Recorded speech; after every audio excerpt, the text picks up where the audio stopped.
Hello, welcome back. So we are picking up on chapter 21. We are nearing the end of the book, and we left off, if you remember, where Edward and Bryce headed to Memphis. Bryce's sister Sarah Ruth had died, probably of pneumonia, the way she was coughing and wheezing and things like that. And her dad took her, and Bryce was left alone. So he took Edward, and they went to Memphis, where he was playing his harmonica and making Edward dance. And it wasn't a very good opportunity, very good experience for them. But we left off with Bryce saying, "We got us enough money to get something to eat." He said, "Come on, Jingles." So chapter 21 looks like they're heading to Neil's diner. The diner was called Neil's. The word was written in big red neon letters that flashed on and off. Inside, it was warm and bright and smelled like fried chicken and toast and coffee. Bryce sat at the counter and put Edward on a stool next to him. He leaned the rabbit's forehead up against the counter so that he would not fall. "What are you going to have, sugar?" the waitress said to Bryce. "Give me some pancakes," said Bryce, "and some eggs, and I want a steak too. I want a big old steak, and some toast, and some coffee." Must be pretty hungry, huh? The waitress leaned forward and pulled at one of Edward's ears and then pushed him backwards so that he could see his face. "This is your rabbit?" she said to Bryce. "Yes'm. He's mine now. He belonged to my sister." Bryce wiped at his nose with the back of his hand. "We're in show business, me and him." "Is that right?" said the waitress. She had a name tag on the front of her dress. "Marlene," it said. She looked at Edward's face, and then she let go of his ear, and he fell forward so that his head rested against the counter again. "Go ahead, Marlene," thought Edward. "Push me around. Deal with me as you will. What does it matter? I am broken. Broken." The food came, and Bryce ate all of it without even looking up from his plate. "Well, you was hungry for sure," said Marlene as she cleared away the plates. "I reckon show business is hard work." "Yes'm," said Bryce. Marlene tucked the check under the coffee cup. Bryce picked it up and looked at it, and then shook his head. "I ain't got enough," he said to Edward. "Ma'am," he said to Marlene when she came back and filled up his coffee cup, "I ain't got enough." "What, sugar?" "I ain't got enough money." She stopped pouring the coffee and looked at him. "You're going to have to talk to Neil about that." Neil, it turned out, was both the owner and the cook. He was a large, red-haired, red-faced man who came out of the kitchen holding a spatula in one hand. "You came in here hungry, right?" he said to Bryce.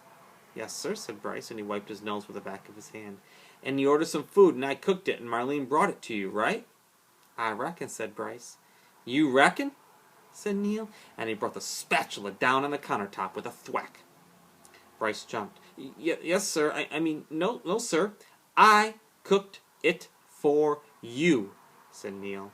"Yes, sir," said Bryce. He picked Edward up off the stool and held him close. Everyone in the diner had stopped eating. They were only staring at the boy and the rabbit and Neil. Only Marlene looked away. "You ordered it. I cooked it. Marlene served it. You ate it. Now," said Neil, "I want my money." And he tapped the spatula lightly on the counter. Bryce cleared his throat. "You ever seen a rabbit dance?" he said. "How's that?" said Neil. "You ever before in your life seen a rabbit dance?"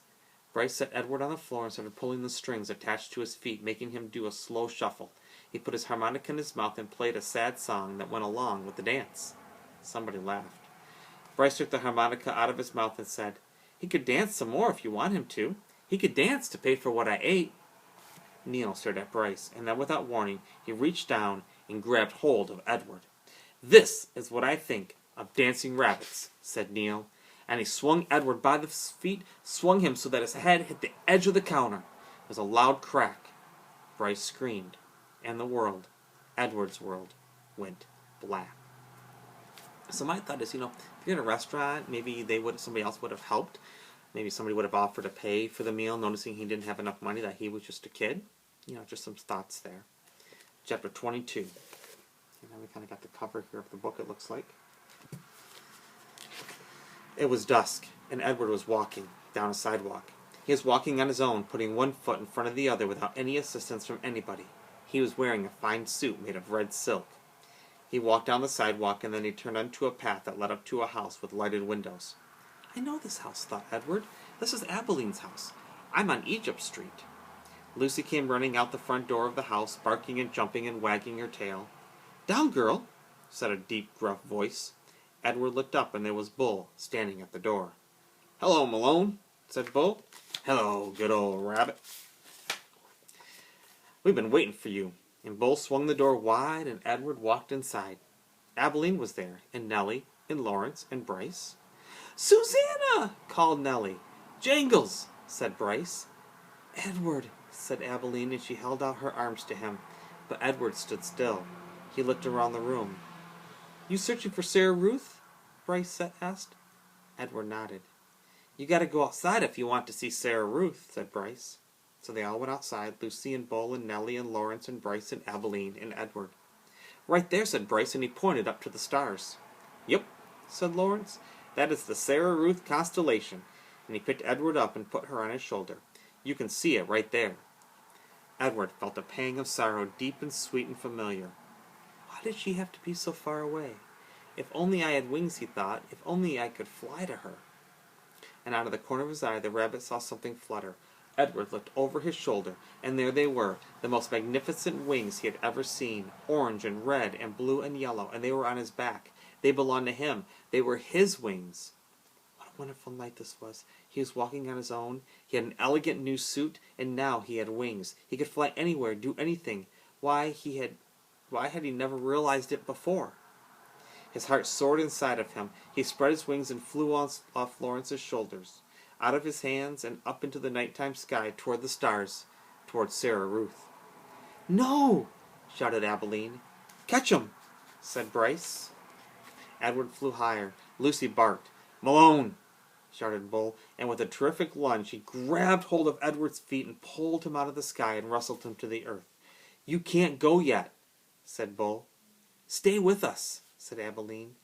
Edward beat his wings, but it was no use. Bull held him firmly to the ground. "Stay with us," repeated Abilene. Edward started to cry. "I couldn't stand to lose him again," said Nellie. "Neither could I," said Abilene. "It would break my heart." And Lucy bent her face to Edward's. She licked his tears away. So it's kind of the same cover there with his red suit, walking up to the house. So it's kind of almost like he's dying, so to speak, and he wanted to go see Sarah Ruth, who's already dead, and that's why she was a constellation, stars in the sky, and everybody else isn't. But it wasn't his time to go yet. Chapter 23. "Exceedingly well made," said the man who was wearing running a warm cloth over Edward's face. "A work of art, I would say. A surpassingly unbelievable dirty work of art, but art nonetheless, and dirt can be dealt with, just as your broken head has been dealt with." Edward looked into the eyes of the man. "Ah, there you are," the man said. "I can see that you are listening now. Your head was broken. I fixed it. I brought you back from the world of the dead." "My heart," thought Edward, "my heart is broken." No need to thank me," the man said. "It's my job, quite literally. Allow me to introduce myself. I am Lucius Clark, doll mender. Your head, may I tell you?" "Will it upset you?" "Well, I always say the truth must be met head on, no pun intended. Your head, young sir, was in 21 pieces. 21 pieces?" Edward repeated mindlessly. Lucius Clark nodded. 21, he said. "All modesty aside, I must admit that a lesser doll mender without my skills, might not have been able to rescue you. But let's not speak of what might have been. Let us speak instead of what is. You are whole. You have been pulled back from the brink of oblivion by your humble servant, Lucius Clark." And here Lucius Clark put his hand on his chest and bowed deeply over Edward. This was quite a speech to wake up to, and Edward lay on his back trying to absorb it. He was at a wooden table. He was in a room with sunshine pouring in from high windows. His head apparently had been in 21 pieces and now was put back together into one. He was not wearing a red suit. In fact, he had no clothes on at all. He was naked again. And he did not have wings. And then he remembered Bryce, the diner, Neil swinging him through the air. Bryce. "You are wondering perhaps about your young friend," said Lucius, "the one with the continually running nose? Yes, he brought you here weeping, begging for my assistance. 'Put him together again,' he said. 'Put him back together.' I told him, I said, 'Young sir, I am a businessman. I can put your rabbit back together again for a price. The question is, can you pay this price?' He could not, of course. He could not. He said that he could not. I told him then that he had two options. Only two. The first option being that he seek assistance elsewhere. Option 2 was that I would fix you to the very best of my considerable abilities, and then you would become mine, his no longer, but mine. Here Lucius fell silent. He nodded, agreeing with himself. Two options only, he said, and your friend chose option 2. He gave you up so that you could be healed. Extraordinarily, really. Bryce thought Edward. Lucius Clark clapped his hands together. But no worries, my friend, no worries. I fully intend to keep up my end of the bargain. I will restore you to what I perceive to be your former glory. You shall have rabbit fur ears and rabbit fur tail. Your whiskers will be repaired and replaced. Your eyes repainted to a bright and stunning blue.